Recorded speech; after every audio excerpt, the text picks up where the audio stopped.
Greetings! My name's Alex, and in front of me is The Little Frenchman and His Water Lots by George Pope Morris. Let's read. Look into those they call unfortunate, and closer viewed, you'll find they are unwise. Young. Let wealth come in by comely thrift, and not by any foolish shift. 'Tis haste makes waste. Who grips too hard the dry and slippery sand holds none at all or little in his hand. Herrick. Let well alone. Proverb. How much real comfort every one might enjoy if he would be contented with the lot in which heaven has cast him, and how much trouble would be avoided if people would only let well alone. A moderate independence, quietly and honestly procured, is certainly every way preferable even to immense possessions achieved by the wear and tear of mind and body, so necessary to procure them. Yet there are very few individuals, let them be doing ever so well in the world, who are not always straining every nerve to do better. And this is one of the many causes why failures in business so frequently occur among us. The present generation seem unwilling to realize, by slow and sure degrees, but choose rather to set their whole hopes upon a single cast, which either makes or mars them forever. Gentle reader, do you remember Monsieur Poupou?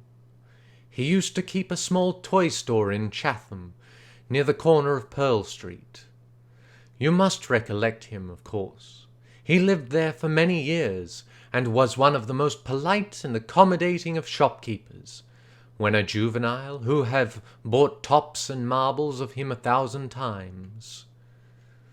To be sure you have, and seen his vinegar visage lighted up with a smile as you flung him the coppers, and you have laughed at his little straight queue, and his dimity breeches, and all the other oddities that made up that everyday apparel of my little Frenchman. Ah, I perceive you recollect him now. Well then, there lived Monsieur Poupou, ever since he came from dear delightful Paris, as he was wont to call the city of his nativity. There he took in the pennies for his kickshaws. There he laid aside $5,000 against a rainy day. There he was as happy as a lark, and there, in all human probability, he would have been to this very day a respected and substantial citizen, had he been willing to let well alone. But Monsieur Poupou had heard strange stories about the prodigious rise in real estate, and having understood that most of his neighbors had become suddenly rich by speculating in lots, he instantly grew dissatisfied with his own lot, forthwith determined to shut up shop, turn everything into cash, and set about making money in right down earnest. No sooner said than done, and our quondam storekeeper, a few days afterward, attended an extensive sale of real estate at the Merchants' Exchange.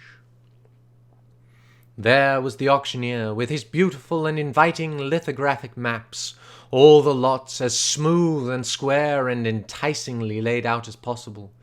And there were the speculators, and there in the midst of them stood Monsieur Poupou. "Here they are, gentlemen," said he of the hammer, "the most valuable lots ever offered for sale. Give me a bid for them." 100 each, said a bystander. 100, said the auctioneer, scarcely enough to pay for the maps. 100 going and 50 gone. Mr. H., they are yours, a noble purchase. You'll sell these same lots in less than a fortnight for $50,000 profit. Monsieur Poupou pricked up his ears at this, and was lost in astonishment. This was a much easier way, certainly, of accumulating riches than selling toys in Chatham Street, and he determined to buy and mend his fortune without delay. The auctioneer proceeded in his sale. Other parcels were offered and disposed of, and all the purchasers were promised immense advantages for their enterprise. At last came a more valuable parcel than all the rest. The company pressed around the stand, and Monsieur Pepeux did the same. "I now offer you, gentlemen, these magnificent lots, delightfully situated on Long Island, with valuable water privileges, property in fee, title indisputable, terms of sale cash, deeds ready for delivery immediately after the sale. How much for them? Give them a start at something. How much?" The auctioneer looked around, and there were no bidders. At last he caught the eye of Monsieur Pepeux. "Did you say 100, sir? Beautiful lots, valuable water privileges. Shall I say 100 for you?" "Oui, monsieur.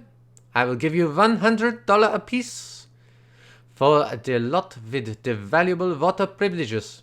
"C'est C'est ça?" "Only 100 apiece for these 60 valuable lots. Only 100 going. Monsieur Pepeux was the fortunate possessor. The auctioneer congratulated him. The sale closed, and the company dispersed. "Pardon-moi, monsieur," said Pepeux, as the auctioneer descended his pedestal. "You shall excuse moi if I shall go to votre bureau, your counting house, very quick to make everything sure with respect to the lot with the valuable water privilege. One little bird in the hand, he worth two in the tree. C'est vrai? Eh?" "Certainly, sir." "Well then, allons." And the gentleman repaired to the counting-house, where the $6,000 were paid, and the deeds of the property delivered. Monsieur Pepeux put these carefully in his pocket, and as he was about taking his leave, the auctioneer made him a present of the lithographic outline of the lots, which was a very liberal thing on his part, considering the map was a beautiful specimen of that glorious art. Pepeux could not admire it sufficiently.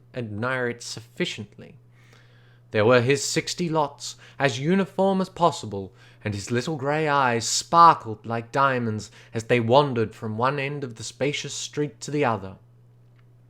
Pepeu's heart was as light as a feather, and he snapped his fingers in the very wantonness of joy as he repaired to Delmonico's, and ordered the first good French dinner that had gladdened his palate since his arrival in America.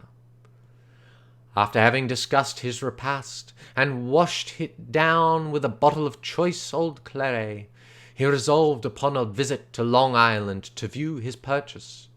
He consequently immediately hired a horse and gig, crossed the Brooklyn ferry, and drove along the margin of the river to the Wallabout, the location in question.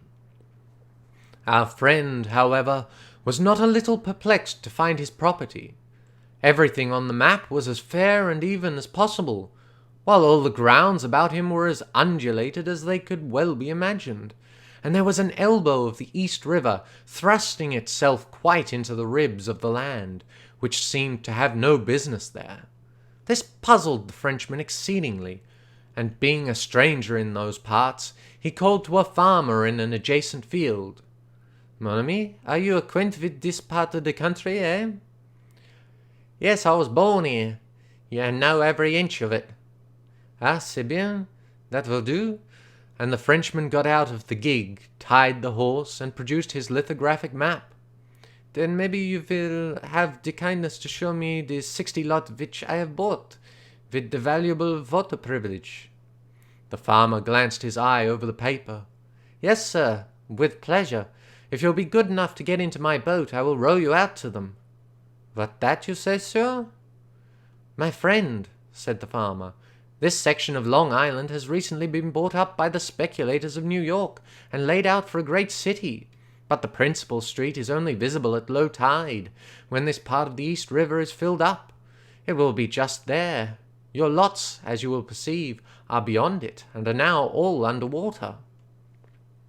At first the Frenchman was incredulous. He could not believe his senses.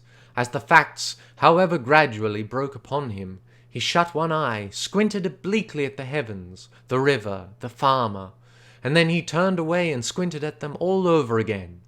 There was his purchase, sure enough, but then it could not be perceived, for there was a river flowing over it. He drew a box from his waistcoat pocket, and opened it, with an emphatic knock upon the lid, took a pinch of snuff, and restored it to his waistcoat pocket as before. Papou was evidently in trouble, having thoughts which often lie too deep for tears. And as his grief was also too big for words, he untied his horse, jumped into his gig, and returned to the auctioneer in hot haste. It was near night when he arrived at the auction-room, his horse in a foam and himself in a fury.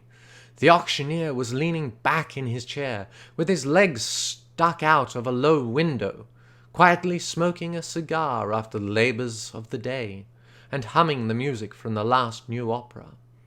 "Monsieur, I have much pleasure to find you. Chez vous at home." "Ah, Papou, glad to see you. Take a seat, old boy."